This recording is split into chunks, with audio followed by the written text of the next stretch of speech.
Hey everybody, welcome to our table.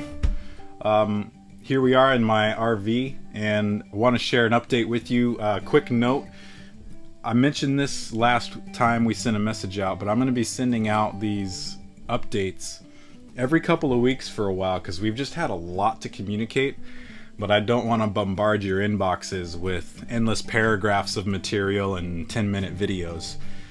So I'm going to do my best to kind of keep them in quick digestible formats, but send them out a little more often because we really want to keep you up to date, but we also just want to respect your time.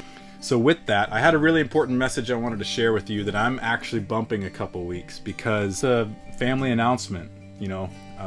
As you may have seen or heard online, my grandmother passed away about a week and a half ago on May 10th, 2021.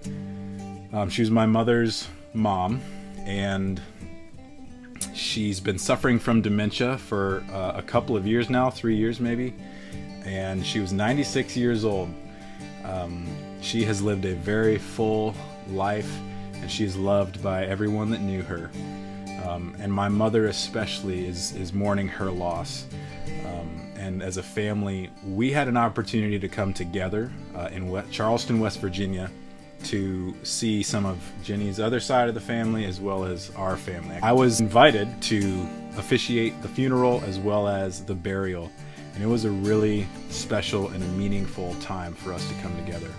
And a fun little note that kind of came out of this, all of our, my siblings, we all got to go, but we left our spouses and kids at home because it was relatively last minute, and it was really unique and a little bit eerie because the last time me and my siblings and my mom all jumped into my dad's Suburban together was over 20 years ago, when we would have been driving out to the East Coast to see my grandmother and my grandfather. Well, lo and behold, when we got to Charleston, West Virginia, the next morning we all piled into my dad's Suburban again. That was just a really cool moment. We were all really kind of quietly moved by the fact that we're all back here together again, and it was just a really beautiful opportunity.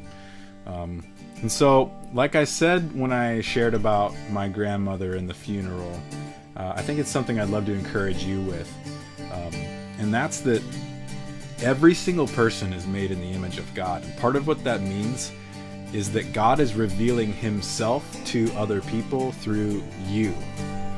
So each of us are a gift from God to every person that we encounter.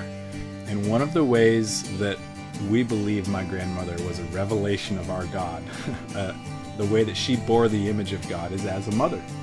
And you see in Isaiah 66 and also in Luke, and I don't remember the exact reference, I can put that in the letter, but God shows up as a mother several times. In Luke it says, Jesus is saying how much he desired to gather the children of Jerusalem together as a hen gathers her brood under her wings.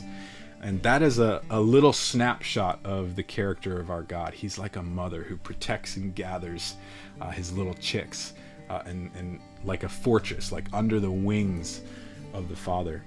And my grandma was a lot like that. And in Isaiah 66, it talks about this God who cares for us the way a mother cares for her child. And it was a really neat opportunity to hear stories from family members about my grandmother and how she was a mother. She loved my mom and my mom's siblings, but she also loved her nieces and nephews. She was a caregiver and someone who was a fortress for other people. And we got to celebrate that, and as deeply saddened and sorrowful as we are that she's no longer with us, we get to carry her legacy with us, and we'll never forget my grandma. Thank you for praying for us and walking with us through all of these things, for keeping up with these videos. I hope and pray that you're encouraged by them. And I'm really excited for what's coming. And stay tuned, keep in touch. Please feel free to reach out if you want to hear any more in person. I would love to see you or talk with you. Thanks for loving us. Thanks for investing in us as we invest in others. We're going to continue getting after it here.